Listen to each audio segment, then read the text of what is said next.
আবার বিশ্বনবী বললেন যত ইস্তেগফার আছে সব ইস্তেগফারের সেরা সর্বশ্রেষ্ঠ ইস্তেগফারের নাম সাইয়্যিদুল ইস্তেগফার।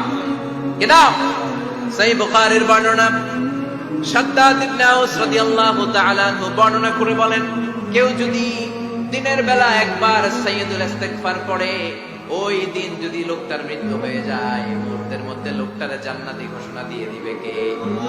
রাত্রি বেলা যদি কেউ সাইয়্যিদুল ইস্তেগফার একবার পড়ে, ওই রাতে ইন্তেকাল হলে তার জীবনের সব গুনাহ মাফ করে দিয়ে ওই লোকটারেও জান্নাতি করে দিবে কে? দিনে যদি সাইয়্যিদুল ইস্তেগফার একবার পড়েন, ওই দিনে ইন্তেকাল করলে আপনি জান্নাতি। রাতে যদি সাইয়্যিদুল ইস্তেগফার কেউ পড়েন, ওই রাতে ইন্তেকাল হলে আপনি জান্নাতি। এটা সহিহ বুখারীর বর্ণনা। সব ইস্তেগফারের রাজা, শ্রেষ্ঠ ইস্তেগফার মুখস্থ আছে না? কার কার মুখস্থ আছে? সাইয়্যিদুল ইস্তেগফার মুখস্থ আছে কার?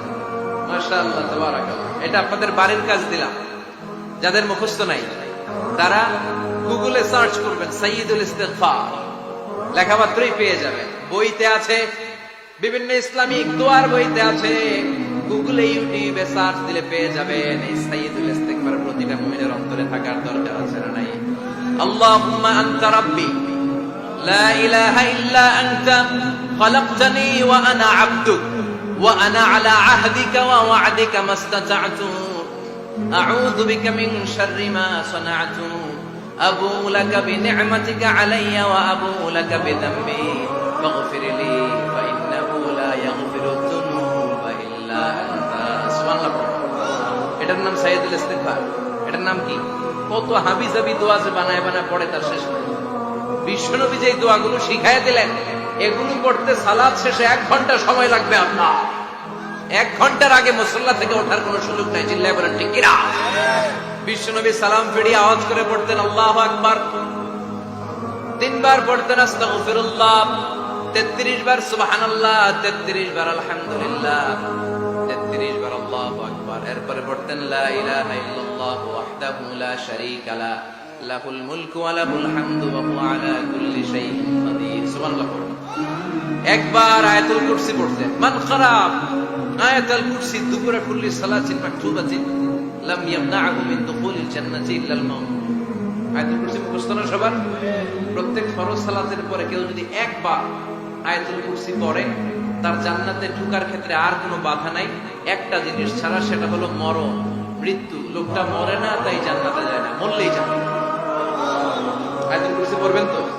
সালাত শেষে বিশ্বনবী বলতেন আল্লাহুম্মা ইন্না নাসআলুকাল হুদা ওয়াত তুকা ওয়াল আফাফা ওয়াল গিনা আল্লাহুম্মা আ'inna আলা যিকরিকা ওয়া শুকরিকা ওয়া হুসনি ইবাদাতিক اللهم لا مانع لما أعطيت ولا معطي لما منعت ولا ينفع ذا الجد منك الجد اللهم حبب إلينا الإيمان وزينه في قلوبنا وكره إلينا الكفر والفسوق والعصيان وجعلنا من الراشدين. سبحان الله. অভাব নাই, সহি দোয়ার অভাব নাই। এগুলো ধুইয়া বানায় বানায় আন্দাজে আন্দাজে দোয়া কালাম করে। এজন্য মাসনুন যে দোয়াগুলো আছে এগুলো পড়বেন তো? সাইয়্যিদুল ইস্তেগফার মুখস্থ করবেন? কথা দিবেন তো? কথা দিবেন? কারা কারা মুখস্থ করবেন হাত তুলে আমার আল্লাহর দেখা। রাজি আছে মুসলমান? বিশ্বনবী বলেন, যুদ্ধের ময়দান থেকে পালিয়ে এসেছে কোন মুসলিম সৈনিক, সেও যদি এই আস্তাগফিরুল্লাহাল্লাযী লা ইলাহা ইল্লা হুয়াল হাইয়ুল কাইয়্যুম ওয়া আতুবু ইলাইহি মন থেকে পড়ে, তার জীবনের গুনাহ আল্লাহ মাফ করে দেন।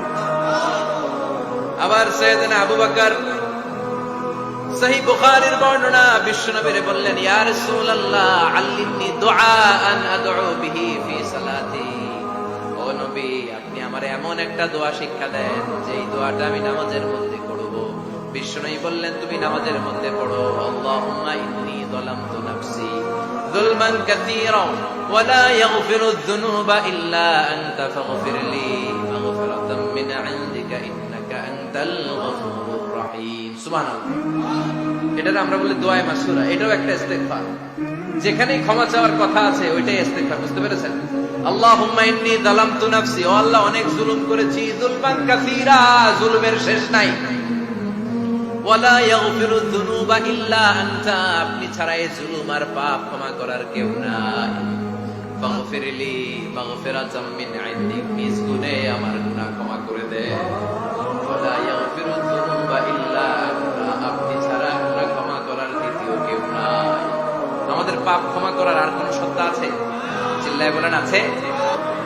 আবার আল্লাহ বললেন ওয়াল মুস্তাগফিরিনা বিল আসহার, ওয়াল মুস্তাগফিরিনা বিল আসহার, আমার প্রিয় বান্দারা শেষ রাতে চোখের পানি ছেড়ে তাহাজ্জুদের নামাজে যায়, নামাজ ভিজায় আর শেষ রাতে ইস্তেগফার করে, ঠিক কি না? যেই নবীর কোনো পাপ নাই, যেই নবীর কোনো অন্যায় হয় নাই, গুনাহ হয় না, ওই নবীকে আল্লাহ ইস্তেগফার করার অর্ডার করেছে। রব্বুল আলামিন বলেন ফাসাব্বিহ বিহামদি রাব্বিকা ওয়াস্তাগফিরহু ইন্নাহু কানা তাওয়াবা। ফাসাব্বিহ, নবী তাসবিহ পড়েন, বিহামদি রাব্বিকা, রবের নামে, রবের প্রশংসার তাসবিহ পড়েন, ওয়াস্তাগফিরহু, তার কাছে ক্ষমা চান, ইস্তেগফার পড়েন, ওয়াস্তাগফিরহু, ফাসাব্বিহ বিহামদি রাব্বিকা ওয়াস্তাগফিরহু, ও নবী আপনি ইস্তেগফার করেন। যে নবীর কোনো গুনাহ নাই, ওই নবীকে যদি আল্লাহ ইস্তেগফার করার অর্ডার করতে পারেন, আমাদের ইস্তেগফার করার দরকার আছে না? প্রতিদিন কম করে 100 বার ইস্তেগফার করব। কয়বার? চিল্লায় বলেন কয়বার? আওয়াজ করে সবাই আবার পড়েন আস্তাগফিরুল্লাহ, আর জোরে পড়েন আস্তাগফিরুল্লাহ। এজন্য পাপ হোক, অন্যায় হোক, শয়তানের ওয়াসওয়াসায় পড়ে নামাজ ছেড়ে দিয়েছি, মিথ্যা কথা বলেছি, আব্বা আম্মার সাথে বেয়াদবি করেছি, জুলুম করেছি, মুহূর্তেই চোখের পানি ছেড়ে 2 রাকাত নামাজ পড়ে তওবা করে ইস্তেগফার করে ক্ষমা চাইব কার কাছে? চিল্লায় বলেন কার কাছে? এগুলো হচ্ছে মুমিনের হাতিয়ার। এই তাওবা, এই ইস্তেগফার, this is the weapon of believers. এগুলো বিশ্বাসীদের হাতিয়ার। তলোয়ার, ড্রোন হামলা, মিসাইল, AK-47, এগুলো আমাদের পাপ হয়েই যেতে পারে, আশা হারানোর কারণ নাই। Never lose hope, never give up. মুমিন কখনো আশা হারায় না, মুমিন কখনো নিরাশ হয় না। মুমিনের আশা ভরসা একটা সত্তার উপরে। চিৎকার করে বলতে হবে তিনি কে? এজন্য পাপ হওয়ার সাথে সাথে আমরা তওবা করব কার কাছে? বিশ্বনবী বললেন কিছু কিছু কাজ আছে, এগুলো হয়ে যাওয়ার পরে দেরি করা যায় না। 1 নম্বরে নামাজের ওয়াক্ত হলে দেরি করা যায় না, ঠিক কিনা?